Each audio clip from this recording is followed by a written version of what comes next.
It's not a projection somewhere over the rainbow anymore. It's happening in front of our eyes. The world they want to create, they are in the process of creating, unless we wake up fast. If we do nothing, then what they want is going to happen.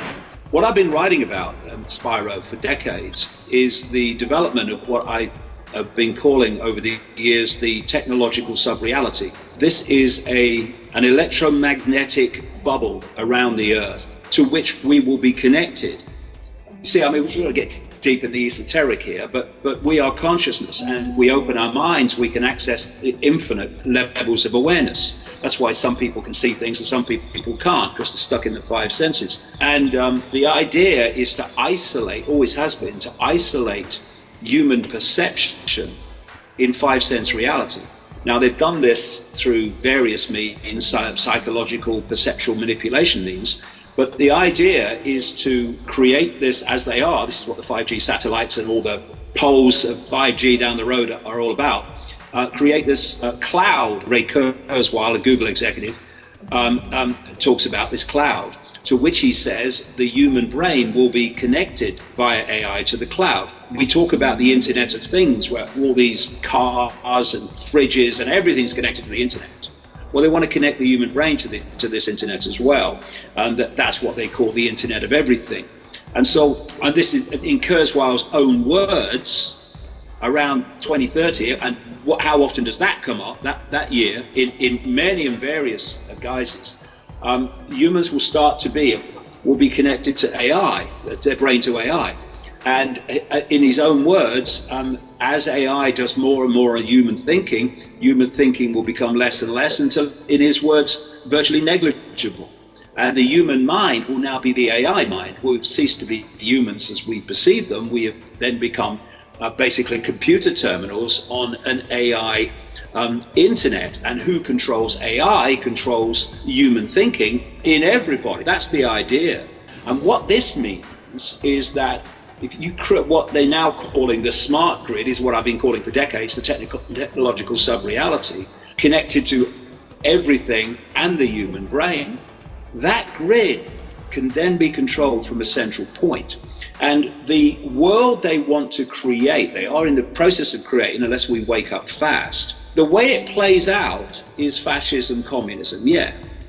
But actually what it is a form of tyranny known as a technocracy, because they want an end to elected politicians. Elected politicians are becoming more and more irrelevant as the technocrats take over. I mean, look at Gates, he's a technocrat. Look at Musk, he's a technocrat. All these other people, Brin and Page, Wachowski at YouTube, they are technocrats, and they are taking control step by step.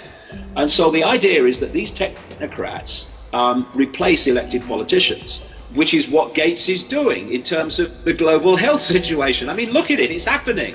It's not a projection somewhere over the rainbow anymore, it's happening in front of our eyes. And this technocracy would be able to be centrally controlled at a central point. And I said in my books, I think this central point is designed to be Israel. Israel, people don't realize, is pretty much second now only to Silicon Valley in terms of cyber control, cyber security, which means massive control, cyber security, and these smart technologies. People like Netanyahu have openly bragged about it. This is where we're heading. To go there, you need dependency. They've created this economic dependency in vast numbers of people, billions worldwide, as a result of what they are doing. And when I say that this pandemic has ticked every box, what did Tedros come out and say? Gates is gopher. He said at the World Health Organization, you might be able to get the virus off cash if you use cash. And I've been traveling since this thing kicked off, and I've offered cash to places where I always pay cash, and they've turned it down. You've got to use a credit card. Not only that, a credit card that is sort of hands-free, not pushing the buttons in, because you might catch the virus off the buttons.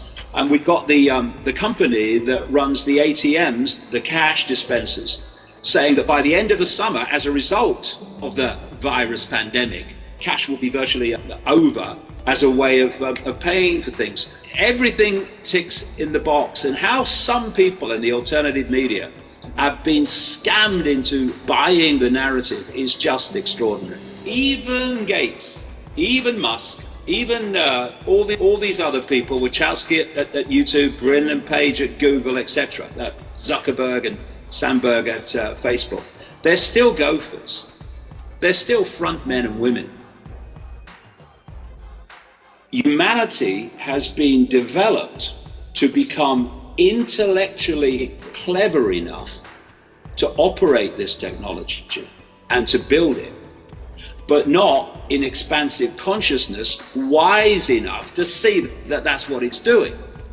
And so we've been moving towards this end game for a very long time, this technological control system, and humans have been brought through and brought through and brought through to be able to create their own prison. Intellectually clever, no wisdom. So this is how I read it. It's been in my books for years. This technology, Spyro, that is rolling out so fast, seamlessly, look at it. Once the button was pressed on this technological sub-reality, the technology has rolled out seamlessly. There's been, nobody's been sitting around a table, strumming their fingers, waiting for some geek in a garage to develop the next level of the control system. It's just kind of appeared. And it appears with loads and loads of cover stories of how it came about. In fact, there was a BBC documentary a couple of years ago. It wasn't very good because the BBC did it, but there was one interesting sequence. It was about Silicon Valley, and they had this sequence of garage doors. And they said, this was discovered behind this garage door. This was developed by this garage door. Of course, they have to drop the garage door now. It's becoming too bloody obvious. Hey, you know, we need another cover story. Too many garage doors. Come on. So what they do is they create front people who are the fronts of the cover story for how this developed. So you've got the Gates cover story with Microsoft. You've got the Zuckerberg cover story with Facebook. You've got the Bezos cover story with Amazon, massive cult corporation. The idea, as I've been writing for years, is that there is no small business and no medium-sized business, just gigantic cult corporations like Amazon running everything. What has this pandemic done? Destroyed vast amounts of small business and what you call in America the middle class. So you have the Brin and the Page cover story with Google, and then you start to see that the CIA technologically seed funding company, IQT as they call it, and DARPA, the American Pentagon military seed funder of technology, etc. They appear around these companies. It's all a scam, and what's happening is these stories are being developed and these front people are being brought out. They become very rich as a result, and they are bringing this technology in to build this smart control system while claiming it's kind of random and what have you. And another point, which is very relevant to current events, these front people who become enormously rich by being front people, there's a rider to that. You front this up and you'll become very rich, but a very large chunk of that money has to be spent through philanthropy, like the tax-exempt foundations of Gates and the Rockefellers, etc., on our agenda. And if you look at the funding record of the Bill and Melinda Gates foundations, it again ticks every box virtually of the cult agenda in what it's funding, including Common Core education control in America. You've got George Soros, who has become vastly rich as a result of serving the cult. You know, people say, oh, you have to be very clever to make lots of money on the stock market. Not if you know when it's going up and when it's going down because someone's telling you. You don't have to be clever. Soros's role is to spend a great chunk of his vast amount of money developing the woke mentality, political correctness, which is the population being manipulated to silence itself, the global warming, climate change hoax, mass migration, all these things and also the Arab Spring that Soros money was and his Open Society foundations were vastly involved in. So that's his area that he puts his money on behalf of the cult. And in terms of Gates, it's health and vaccines. But this is how it works. If we do nothing, then what they want is going to happen. My books are full of stuff over decades that's turned out to be true. This is not because I'm a prophet. It's not because I've sit cross-legged on a mountain and pulled it out of the ether. If you can uncover what this plan is through sweat and effort, which yourself are very much involved in, then you can predict accurately the future by simply exposing the plan. Because if nothing comes to intervene to stop the plan playing out, it will play out, and in exposing the plan, you are predicting the future. The whole point of my life, and everyone else who's committed to this, is to create that intervention so you stop predicting the future and other futures start to play out. And you know, you can look for solutions to problems, and solutions, we are drowning in solutions, and they just lead to other problems, and so it goes on. Or you can be sensible and wise and work out the cause of the problem, remove the cause of the problem, and the problem by definition must disappear. And we've had that problem, Spyro, on public display in the last few weeks. We have a handful of people, tiny number of people, even in total, never mind at the core where it's really coming from, who have got billions of people to sit in their homes because they're told to.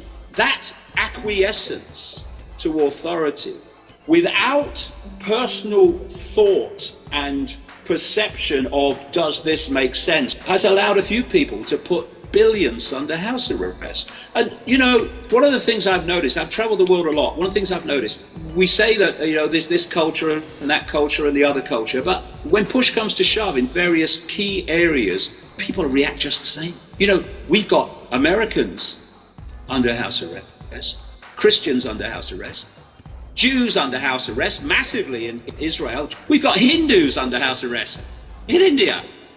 So it doesn't matter what your belief system is and your race or your belief system. When push comes to shove, when they press enter, most people react in a predictable way. This is why they could be so accurate in that Event 201 pandemic simulation about what would play out and how people would react, because it's desperately predictable.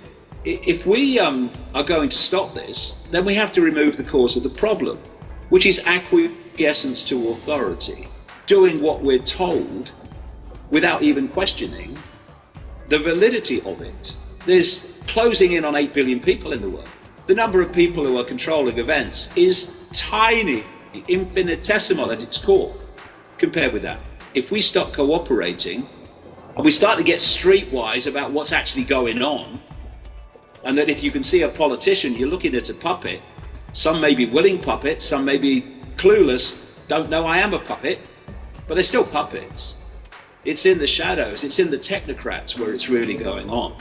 We have a man, for instance, in Elon Musk, who is making the night sky disappear to astronomers, who is putting up satellites. He wants thousands to beam 5G, etc. at the Earth. How many members of that nearly 8 billion people have had a say in that or even been asked? That's the level that's manipulating and dictating world events, way above politicians.